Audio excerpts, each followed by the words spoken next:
Bismillahirrahmanirrahim. Assalamualaikum warahmatullahi wabarakatuh. Kami dari kelompok 3 akan mempresentasikan hasil dari makalah kami dengan judul Etika dalam Kantor Angkutan Publik. Dalam penyusunan makalah ini, kami beranggotakan 3 orang. Yang pertama yaitu Saudara Rusda Eka Putra, yang kedua yaitu Saudari Yuni Fatma, dan yang ketiga saya sendiri Sahara Matra. Baiklah, kita langsung masuk pada pembahasan materi. Pada tahun 1997, laporan subkomite dan akuntansi mengelola dari Senat Amerika Serikat untuk urusan pemerintah dan menerbitkan laporan yang berjudul The Accounting Establishment, di mana laporan itu menyatakan bahwa keprihatinan yang mendalam tentang peningkatan profesionalisme dan independensi auditor. Manfaat yang diperoleh dari pengaturan diri profesional disertai dengan tanggung jawab yang sesuai untuk menahan diri dari keterlibatan dalam aktivitas-aktivitas yang mengurangi cita-cita profesional.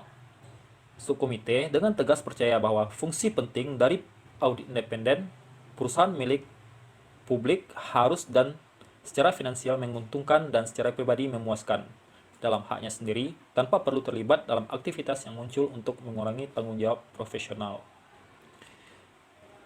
Nah, dengan adanya perilaku menyimpang atau perilaku yang tidak etis pada perusahaan-perusahaan menyebabkan berlakunya Sarbanes-Oxley yang menetapkan batasan pada apa yang dapat dilakukan oleh perusahaan dalam hal akuntansi. Nah, penting bagi kita semua untuk bertanya, apa yang di bawah skandal akuntansi keuangan?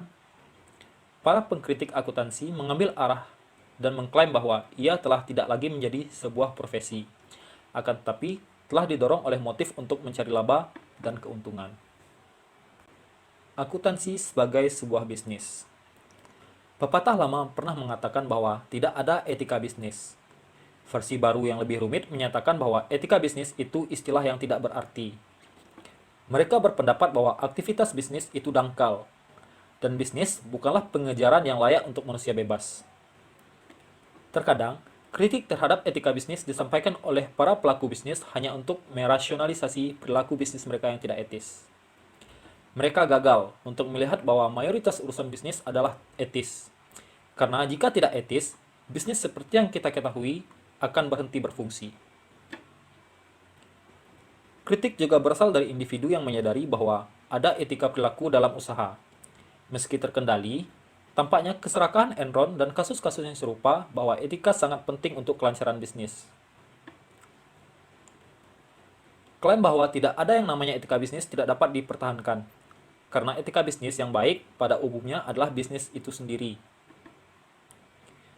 Seseorang yang benar-benar percaya bahwa tidak ada etika dalam sebuah bisnis sebenarnya hanya tidak bermoral dan cukup bodoh untuk mengungkapkannya. Sepanjang suatu perusahaan akuntansi adalah suatu bisnis, maka perusahaan tersebut termasuk dalam rubrik yang memaksimalkan keuntungan. Dan ketika sebuah perusahaan akuntansi melihat dirinya sendiri sebagai sebuah bisnis yang hanya menghasilkan laba, maka akan menggantikan fungsi utamanya untuk membuktikan kebenaran dari laporan keuangan. Pergerakan akuntansi dari fungsi audit dan pengesahan ke konsultasi manajemen mengubahnya dari profesi yang didedikasikan untuk layanan publik menjadi bisnis yang berkomitmen untuk memaksimalkan kekayaan mitra atau pemegang saham. Tanggung jawab sosial bisnis. Milton Friedman pernah menyatakan bahwa tanggung jawab utama dan satu-satunya bisnis adalah menggunakan sumber dayanya dan terlibat dalam aktivitas yang dirancang untuk meningkatkan labanya selama ia tetap berada dalam aturan permainan. Artinya, terlibat dalam persaingan terbuka dan bebas tanpa penipuan. Prinsip ini memfokuskan kembali tujuan utama bisnis dari menghasilkan produk dan jasa menjadi mengumpulkan uang atau keuntungan. Manfaat masyarakat adalah tujuan akhir yang membenarkan upaya mengejar keuntungan. Dalam hal ini, masyarakat melembagakan bisnis untuk membantu dirinya sendiri dalam berkembang dan bertahan. Bisnis diciptakan untuk memberi manfaat bagi masyarakat. Jika bisnis berbahaya bagi masyarakat, maka masyarakat harus memodifikasinya atau menutupnya. Nah, dari sudut pandang etika, untuk menjelaskan tentang tujuan sesuatu, mengetahui tujuannya akan memberikan kita standar untuk menilainya. Jika tujuannya bisnis adalah untuk menghasilkan laba, Maka bisnis yang terus menghasilkan laba yang sehat adalah bisnis yang baik. Tidak peduli apakah hal tersebut membantu atau malah menyakiti. Tetapi, jika tujuan bisnis adalah menyediakan barang dan jasa, untuk tujuan itulah masyarakat memungkinkan adanya bisnis. Maka, kita tidak dapat menilai bisnis hanya dari seberapa besar keuntungan yang dihasilkan. Kita harus mempertimbangkan seberapa bagus produk dan jasanya. Bisnis yang baik adalah bisnis yang menyediakan barang dan jasa yang dapat diterima untuk kepentingan masyarakat. Sekian presentasi dari saya. Presentasi selanjutnya akan dilanjutkan oleh Saudara Rusda Eka Putra. Etika bisnis yang baik. Untuk etika yang baik dapat berdampak pada nama baik dari perusahaan tersebut dan membangun kepercayaan. Hal itu membuktikan bahwa untuk mencoba dengan biaya termurah untuk jangka pendek hanya akan mengikis reputasi perusahaan. Akuntansi perusahaan yang tidak dapat dipercaya ini tidak ada artinya karena orang memiliki ketergantungan yang besar terhadap perusahaan dan perorangan untuk penyediaan mereka yang perhitungan yang akurat. Selanjutnya, perusahaan yang memperlakukan klien atau pelanggannya dengan baik dan adil akan melihat efek positif tidak hanya pada penjualan tetapi juga pada karyawannya. Ahli etika bisnis Arkia Carol menjelaskan apa yang terjadi pada perusahaan yang hanya memotivasi oleh keserakahan. Jika manajemen secara aktif menentang apa yang dianggap etis, implikasi yang jelas adalah bahwa manajemen mengetahui yang benar dari yang salah dan memiliki untuk melakukan kesalahan. Jadi, itu motivasi oleh keserakahan. Ada 4 motivasi untuk berperilaku etis. Perilaku etis mengarah pada yang pertama, keuntungan jangka panjang bagi perusahaan. Yang kedua, integritas dan kepuasan pribadi bagi individu yang terlibat dalam bisnis. Yang ketiga, kejujuran loyalitas dari karyawan. Dan yang keempat, kepercayaan dan kepuasan dari pelanggan. Selanjutnya, tanggung jawab dari etika akuntansi perusahaan. Melalui pemiliknya dan manajemen, masuk dalam hubungan dengan individu dan kelompok. Hubungan melibatkan tanggung jawab. Hubungan ini menjadi dasar dari kewajiban etis antara perusahaan dan para pemangku kepentingan.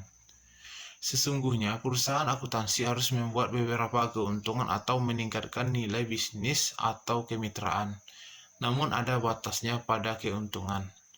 Untuk memastikan akuntansi tidak pernah atau sebaliknya bisa bertahan dalam beberapa keadaan tanpa perhatian, tetapi akuntansi laba perusahaan telah tanggung jawab. Akuntansi adalah industri jasa yang muncul untuk memperoleh manfaat klien dan masyarakat umum. Oleh karena itu, merugikan klien atau masyarakat dengan menyebut nama keuntungan yang melanggar tujuan eksplisit.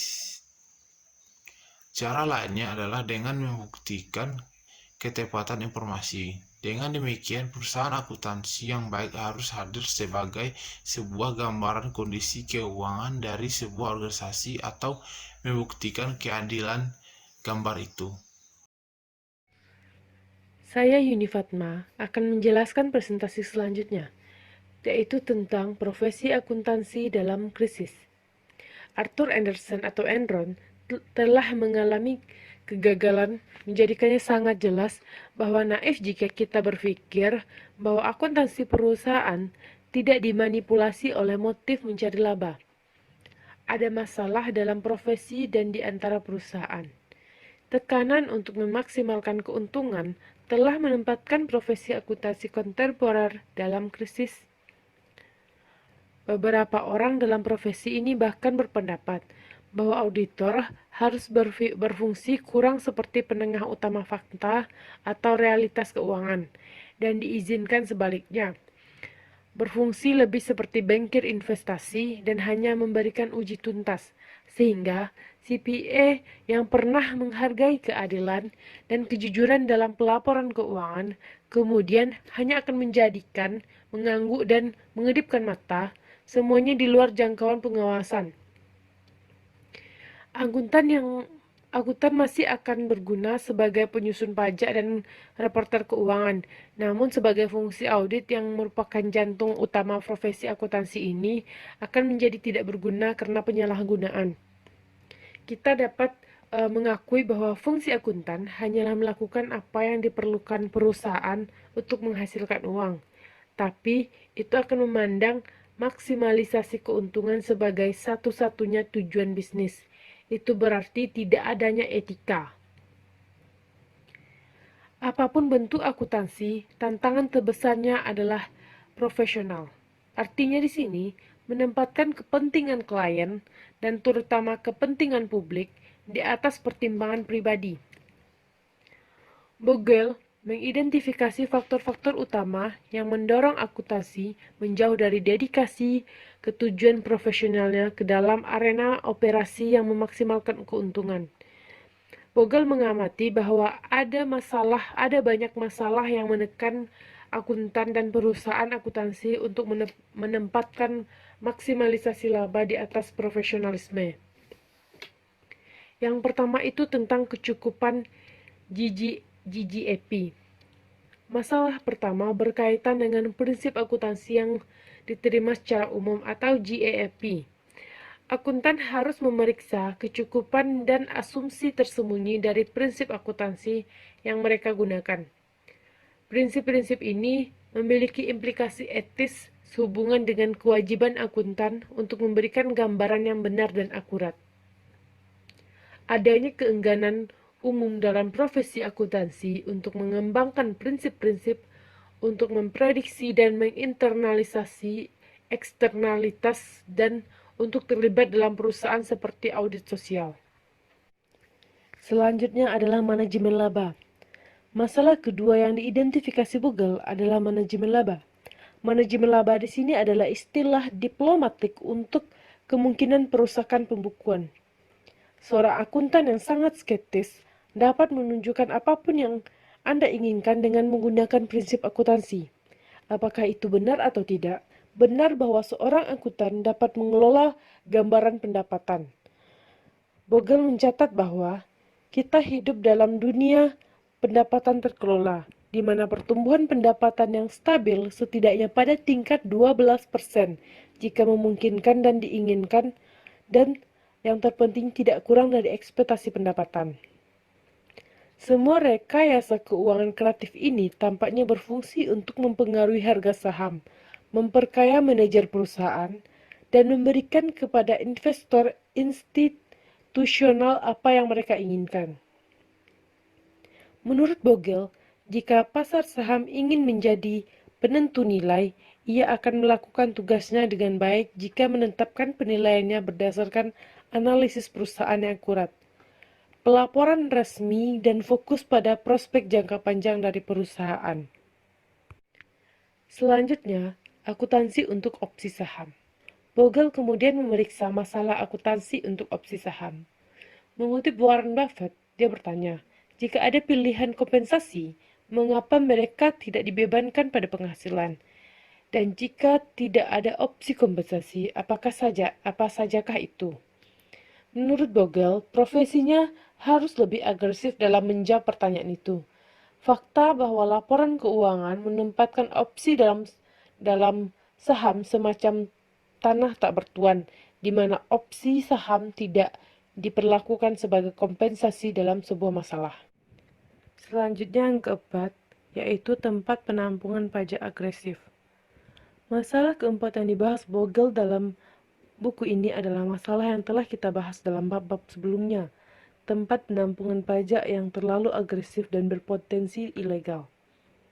Bogle menyatakan bahwa harus jelas bahwa setiap perusahaan yang membantu mengembangkan skema atau opini semacam itu pada validitasnya yang diklaim memenangkan dukungan dengan klien yang terlibat, dan menjalankan risiko besar untuk mengorbankan independensinya.